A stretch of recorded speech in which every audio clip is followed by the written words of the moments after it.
Welcome to the Heart-Centered Entrepreneur Podcast. I want you to be rich. Yes, I want abundant financial success for your business. But I don't just care about your business making money.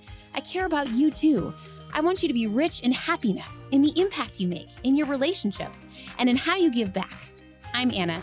I built my six-figure business as a side hustle while I was pregnant with my daughter in 2016. Now I've helped dozens of women do the same. I'm here to help you build a profitable, heart-centered, fully booked business with the latest tips on sales and visibility, with proven mindset hacks, and sneak peeks behind the scenes with what's working right now in the online space and in my business. Ready to make more money with heart? Let's go. I am beyond pumped to talk to you about today's topic, which is the true definition of scaling success. I think there's so much online about scale your business and what that means. What does it mean? Does it mean hiring a team? Does it mean creating an online course? Does it mean stopping doing one-on-one work? Sure, it could mean all those things, but I want to talk to you about what I work with my clients on, which is figuring out what does scaling success actually mean for you as you're growing your business? Whether you have an existing business and you're looking to grow it to the next level, whether you are restarting in your business, kind of a new zhuzh of energy after a little pause. But this is just an important conversation I have with all of my clients because I think the online space does this weird thing. You know what it does? It has this unspoken hierarchy of what is best and what is worst. And you know what the online space says is worst? Let's start with worst. Number one worst is a day job. Number two worst, a little bit better, is having a one-on-one business model, but you're a done-for-you service provider. Next in the holiness is one-on-one, but you're coaching. Next in the holiness is a course or a membership. That's the holiest, right? When it comes to scaling your business. And I'm just teasing, but it really, some people say it this way, that this is the holy grail for making money online. And I do not think it's the case at all. It is not what I have seen in my life. It is not what I've seen with my clients. What I believe to be true is you're an entrepreneurial woman, right? The goal is that you're making a ton of money. You're making a lot of money. And for me, I'd like to know that I can make that money different ways. I like to feel a little bit immutable in the sense of hey, what makes me an entrepreneur is that I'm hardworking, I'm heart-centered, and I'm resilient. That's it, right? I believe that if I was born in a different era or moment in time, right? Obviously, things are different for women now than they used to be, but I would like to believe that maybe in a different era, I wouldn't have had an online business, but maybe I would have had a different type of business, right? And I think it's just remembering that sometimes we get too attached to whether it's our niche or our ideal clients or how we market on Instagram or on Facebook, or again, whether we're delivering what we do in a course or a group program. None of them are right or wrong.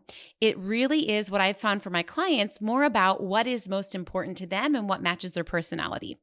I want to run you through just a few different scenarios of clients. These aren't exact clients. I kind of hybrided clients to make them anonymous, but these are all true cases of what I've seen for clients that have made multi-six figures, anywhere from around 300,000, which is what I do in my business, to well over $1 million.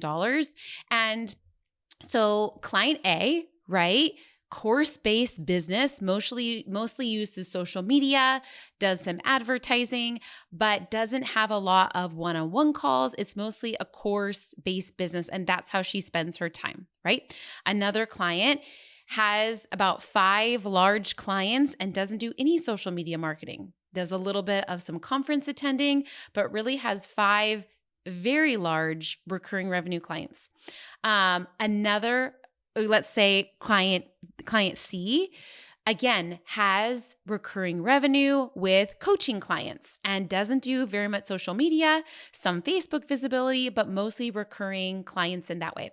Client D does done for you work, not coaching. And again, mostly does social media, and she uses her social media more for networking, right? There's one way to use social media, and that's to go viral online.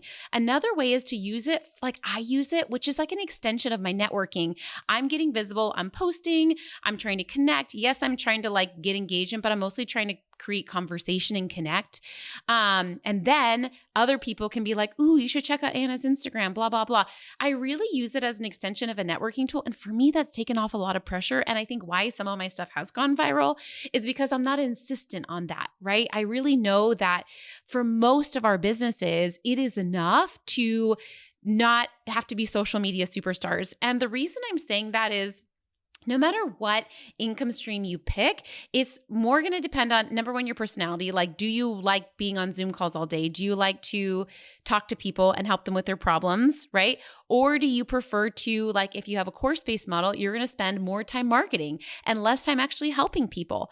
Not that that's bad, but it's just knowing that. For my clients that have more course-based businesses, right, they're not spending a lot of time on the delivery because their clients are watching videos that they already recorded. They're spending most of their time on marketing, whether that's getting visible, whether that's on Facebook advertising. They're spending most of their life there.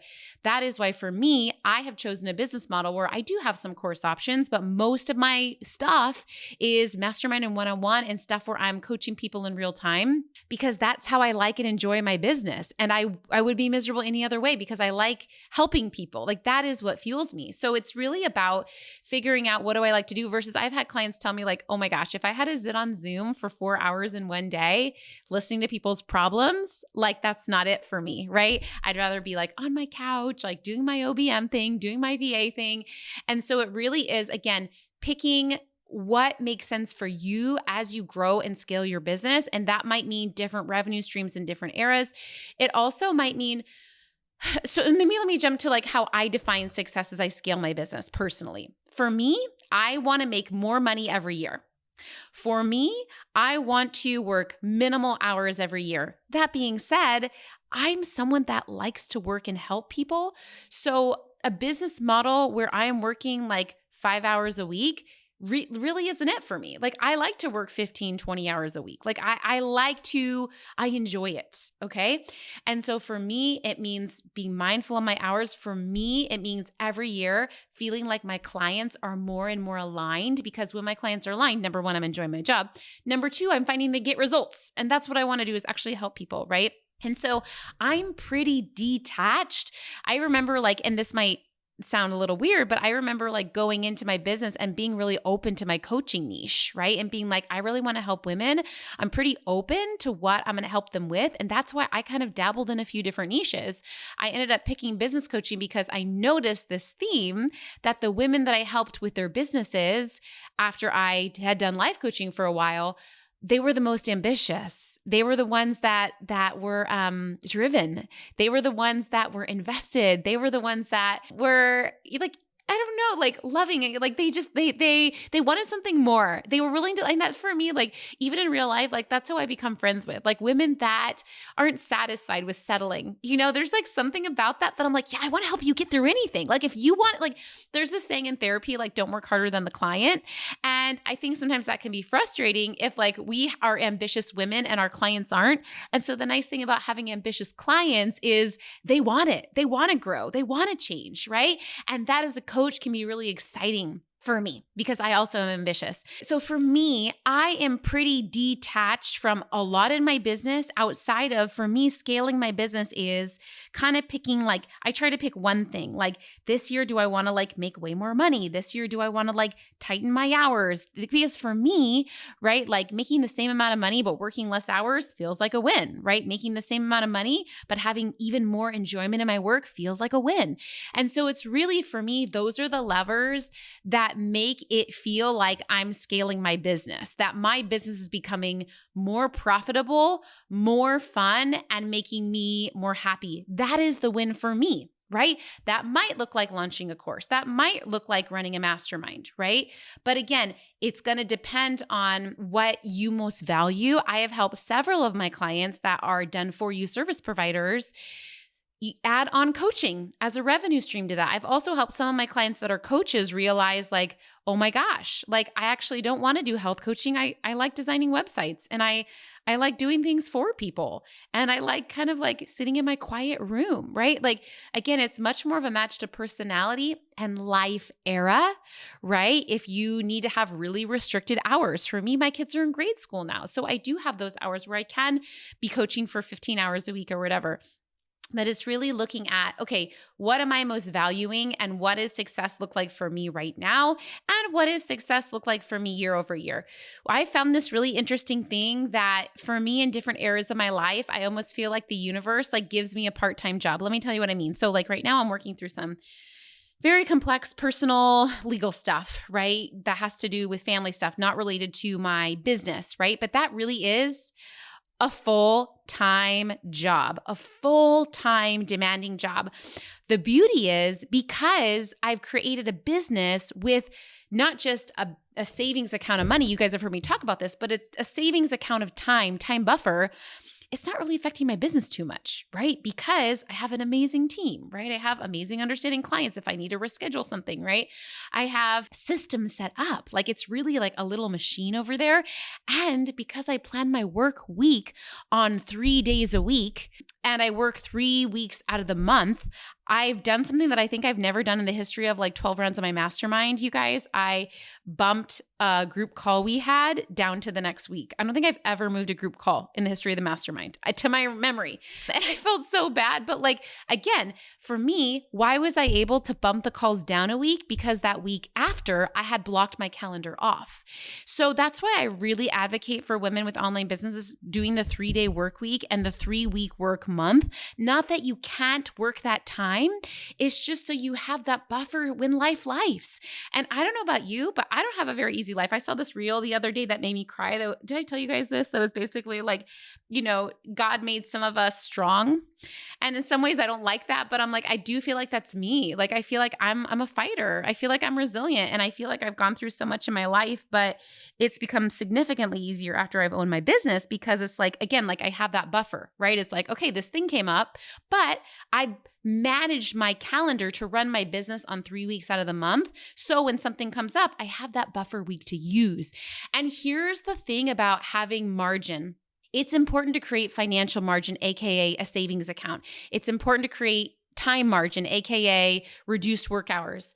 But we can't be afraid to use the savings accounts we have, right? I had to be like, you know what? I have to show up for these legal things this week. I'm going to reschedule those calls, right? And of course, everyone was so sweet and understanding. So sweet. Of course, I felt so bad, but I had to be willing to allow that instead of like burning myself out or canceling the legal thing and making my things more complicated for myself later, right? Like same thing with money. Yes, we create our savings and our emergency funds, our freedom fund, but you're allowed to use that freedom fund when you feel like you need it for the right purpose, right? It's your money, it's your time. And so I feel like in different areas of my life, I've always had another part-time job, right? For now it's like the legal stuff. In other areas, it's been house hunting, right? In other areas, it's been like renovating my house after I moved into it. That felt like a full-time project, right? In different areas of like figuring out hobbies for my kids and like helping them get settled into different sports, right?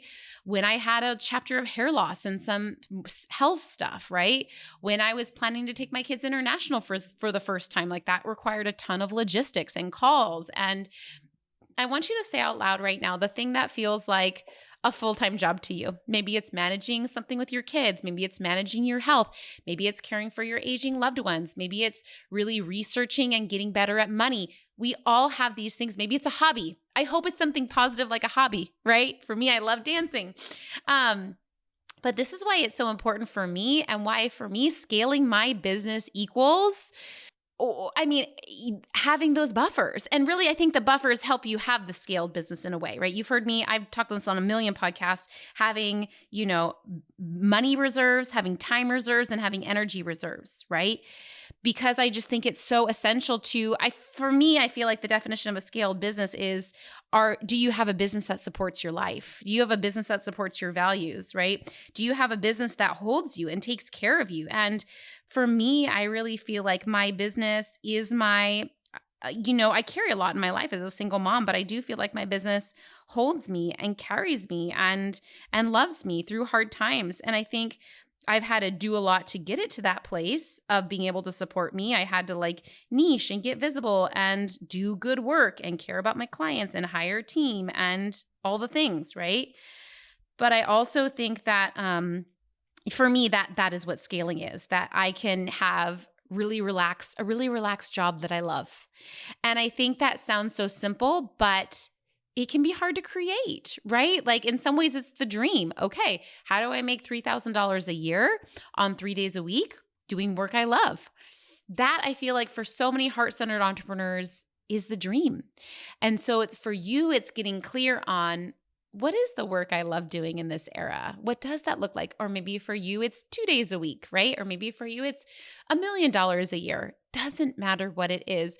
Here's the formula I want you to, if you have a napkin around you or a notepad, right? I want you to write this down now. Obviously filling this out for you, right? I want to make blank a year on a blank day work week, right? I want to make $300,000 a year on a 3-day work week. Next sentence is, I want to ...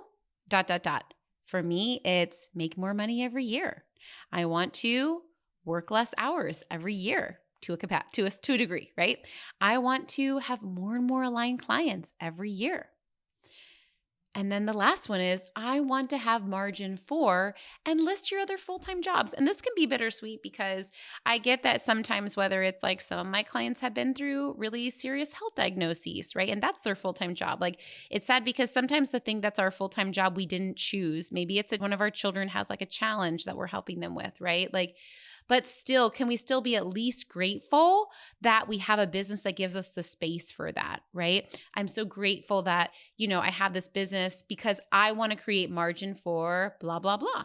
Again, whether it's a positive reason, whether it's a challenging reason, but what your other full-time jobs are, right? That is, I think as women is what we have. I was having this interesting conversation with a friend that I think we live in an era where in some ways men are stepping up in the home and in our society more than they have before.